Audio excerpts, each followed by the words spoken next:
they do. Marshall gonna run. Marshall, and he's in there, I believe. I think he's in. Let's see. No signal.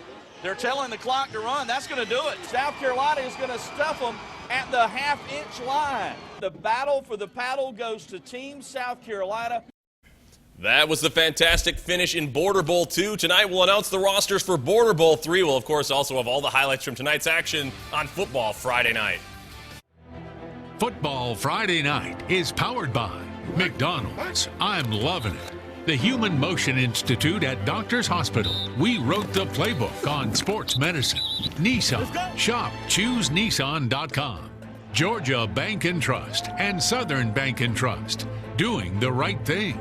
Augusta Technical College. Smart people. Smart choice. Great deals on furniture. The deals are here. The deals are now. And Jostens and Georgia Campus Services, celebrating moments that matter since 1897. Now, the leader in local high school football coverage, WJBF Sports, brings you Football Friday Night.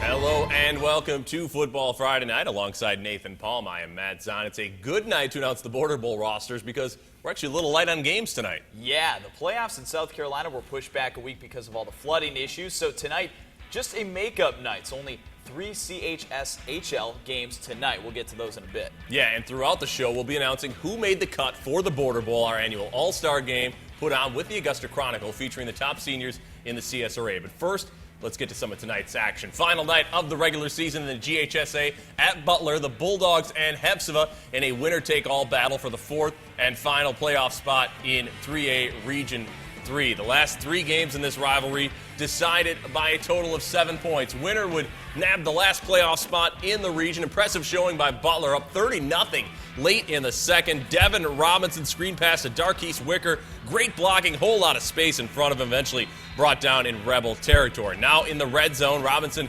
fakes the handoff but can't get out of the pocket. Taken down by Nick McGee in the backfield. But on the following play, Robinson floats it to Keon Brinson. 3 passing TDs and 3 drives for Robinson. 42-0. Butler beats Hepzibah to earn a playoff spot. Laney already wrapped up the region title in that region, trying to finish off a perfect region season at home against Glen Hills. Glen Hills defense making some plays early on. Terry Daniels busts through and chases down the quarterback for the sack, but later in the first, Laney would get their offense going. Mario Sumter slings it to Andre James, and he does the rest of the work. 55 yards for the touchdown. 6-0 Wildcats, as the extra point would be no good on that one. In the second, Glen Hills punting from their own end zone. High snap. Danye Washington jumps on it for Laney. That's a touchdown for the Wildcats. They're going for 2, and this one almost too easy. James flips it to Samuels for the touchdown. 14-0 Laney. They go on to win 40-0 the final. Rounding out the region, Waco trying to lock up the 2 seed with a home win over Westside. Scoreless in the first quarter. Jake Helton going to break a tackle coming up right here, and he runs through another and runs basically over everyone on the field. He takes this one 65 yards to pay dirt. That was actually their first play from scrimmage.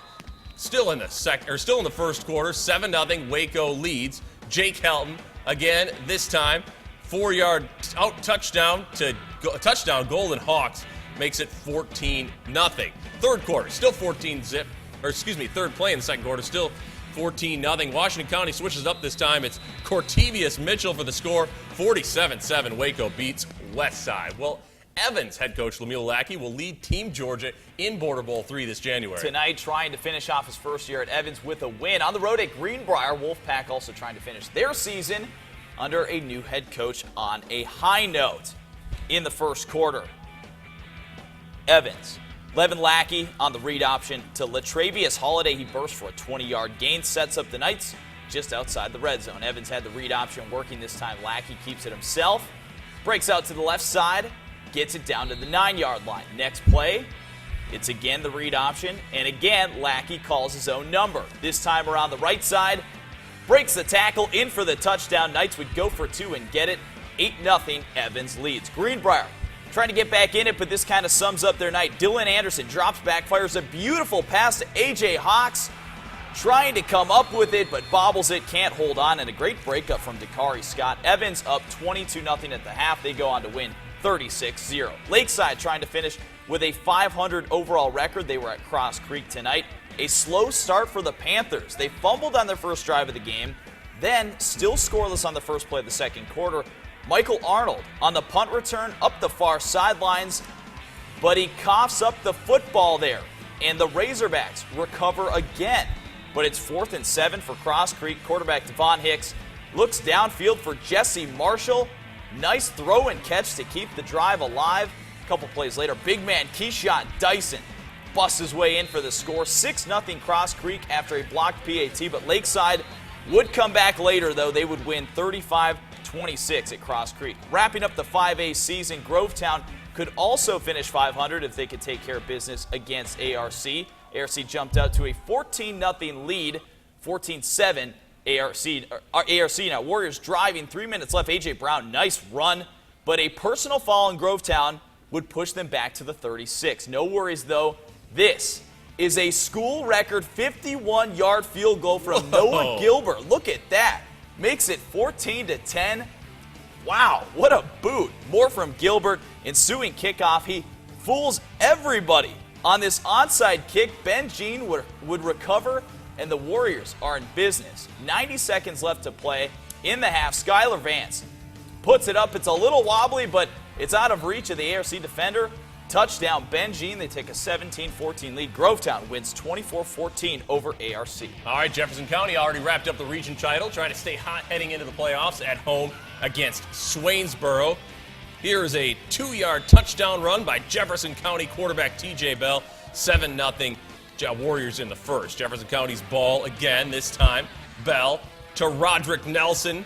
Cuts it upfield for a 64-yard completion. Went out of bounds eventually, but 2 plays later, it's going to be Bell to Marquise Carter. 6-yard score, and the Warriors grab a 14-0 lead in this one. Later, it's more from Bell. This time, he's going to keep it himself. He's a heck of a football player. I think we'll see him later in this show. Jefferson County rolls 56-14 over Swainsboro. Also in 2A, Washington Wilkes and Union County battling for a home game in the playoffs.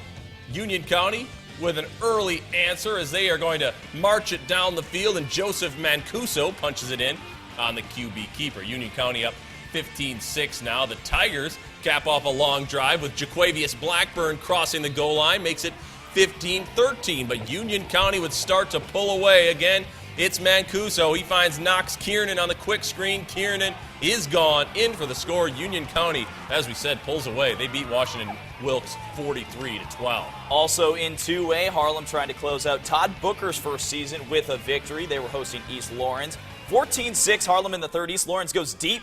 Good downfield coverage, though, by the Dogs. That's a turnover on downs. Bailey Postel has had a great season for Harlem. Scores on this 65-yard touchdown. He had 150 yards and 3 rushing touchdowns tonight, just 75 yards short of 1,000 rushing yards on the season. Great year for him. Icing on the cake, East Lawrence picked off by Lane Phillips. That's a pick 6. Harlem wins 28-6. Also tonight, Aquinas trying for their 3rd straight region title, facing Stratford Academy in a region play-in game, and the Irish get the win 48-28.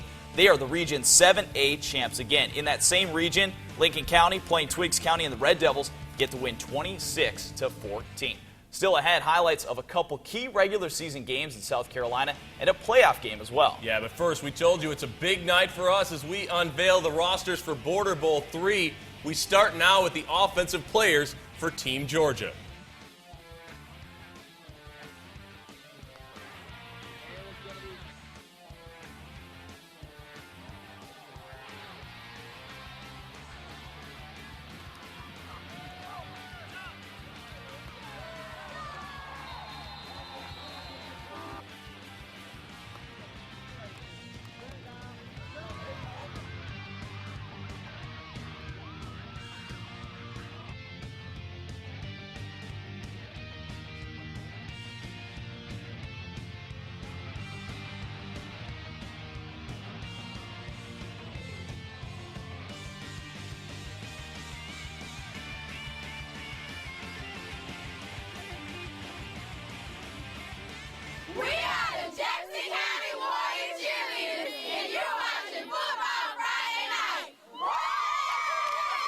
Supporting high school athletics, McDonald's, proud sponsor of football Friday night.